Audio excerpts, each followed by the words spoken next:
I finished my tribute for Lawrence Allen Stadig, who died the day after his 70th birthday, and I thought I would share my art journal with you. I'm new to art journaling. I'm not used to working with wet media, so I'd like to ask some people that do this all the time, how do they prevent wrinkly pages and such?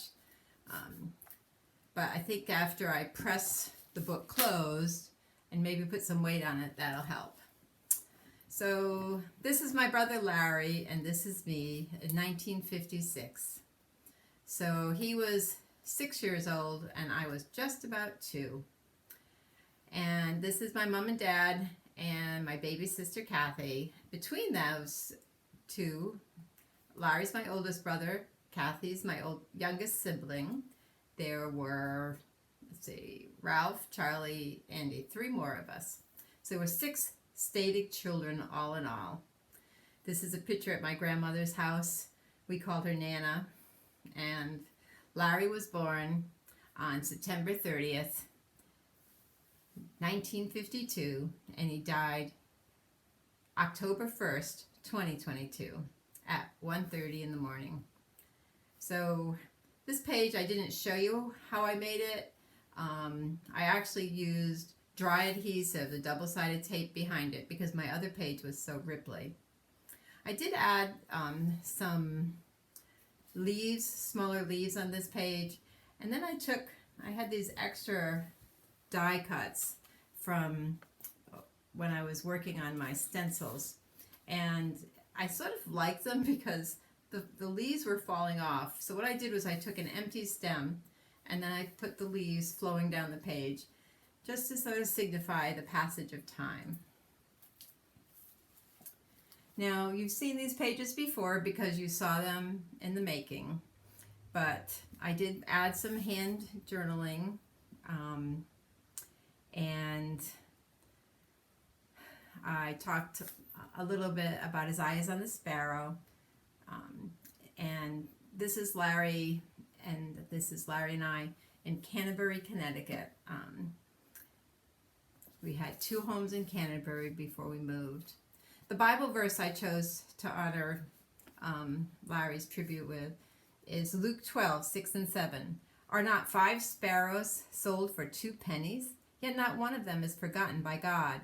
Indeed, the very hairs of your head are all numbered. Don't be afraid. You are worth more than many sparrows.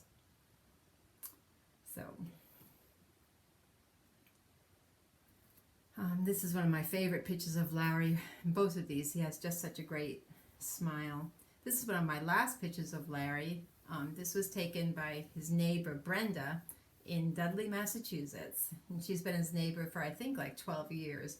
And she looked after Larry the last month or so of his life when he was having trouble with eating and drinking, getting fluids in and such.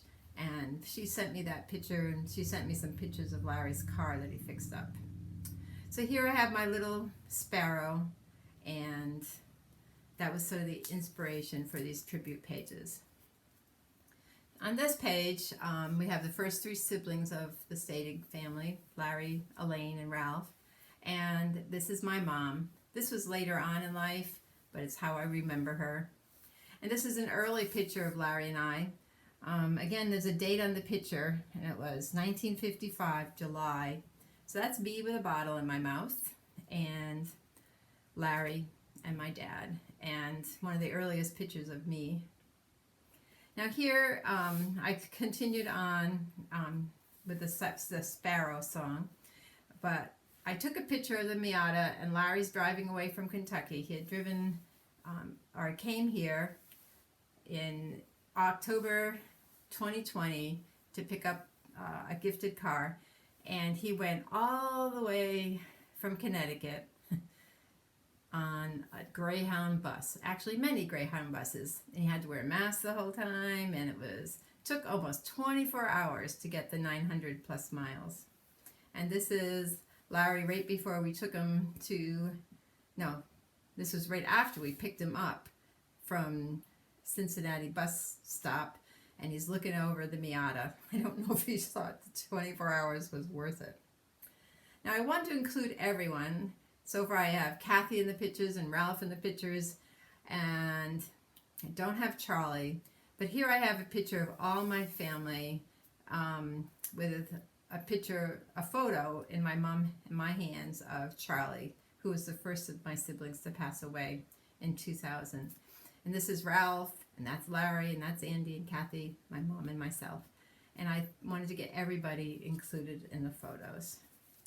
And that's my tribute to my big brother. And I keep saying the word and, sorry. I wanted to show you how I use my art to make a memory of him. So I want to remind everyone that I couldn't physically say goodbye to my brother except on a phone, and I don't even know if he heard it. So keep in contact with your relatives, even if you live 900 plus miles away, and don't forget to tell them you love them regularly.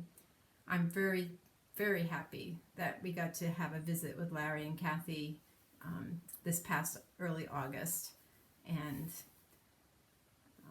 we did keep contact by phone, and I'm going to miss his calls, and I'm going to miss him. So I'm thankful for the part he played in my life, and may you be blessed by your family members. Godspeed. Bye.